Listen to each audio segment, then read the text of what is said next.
Okay, have you ever felt like you're living your life on a stage, but you're not the one writing the script? Every outfit you choose, every career move you make, even the way you speak in a meeting, it's all being filtered through a single, exhausting question. What will they think of me? Most of us live in a state of hypervigilance. We are constantly scanning the faces of others for a nod, a smile, or a sign of validation. We think this makes us kind or considerate, but in reality, it's a silent prison. We are handcuffed to the opinions of people who are often too busy worrying about their own lives to even care about ours.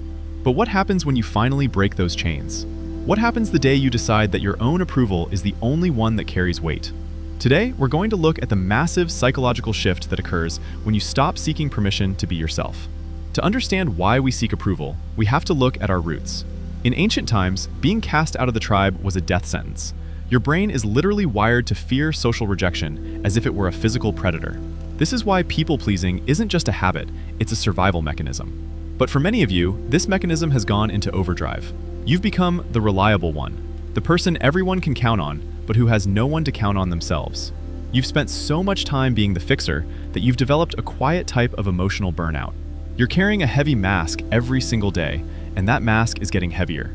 You aren't strong because you please everyone. You're just exhausted from pretending that their happiness is your responsibility. The day you stop seeking approval is the day you finally put that mask down. When you first stop seeking approval, things don't immediately feel peaceful. In fact, they feel terrifying.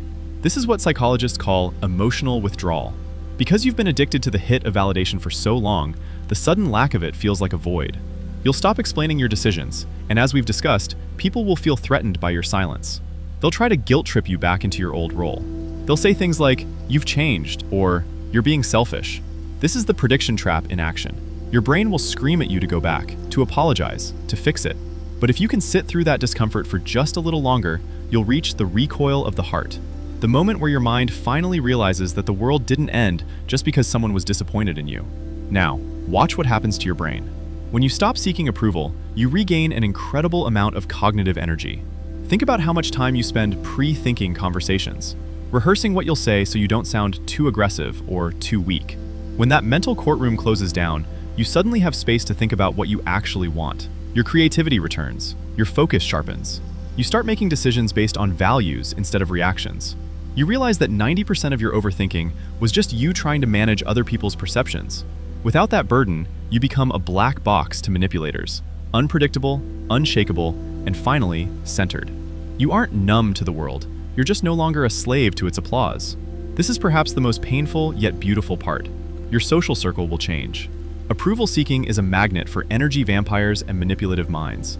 When you stop asking for their thumbs up, these people will naturally drift away. They have no use for a fixer who no longer wants to fix them.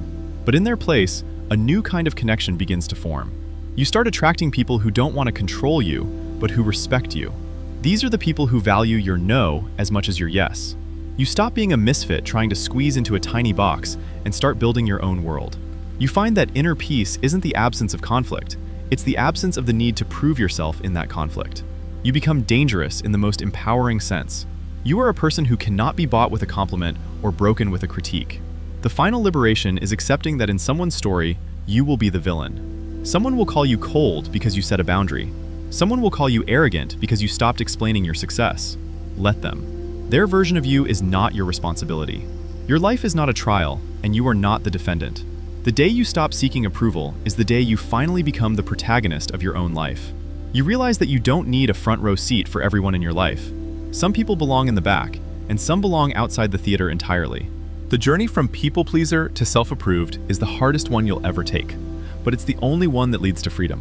It's okay if your hands shake the first time you say no without an explanation. It's okay if the silence feels heavy at first. That silence is just the sound of your own soul finally getting a chance to speak.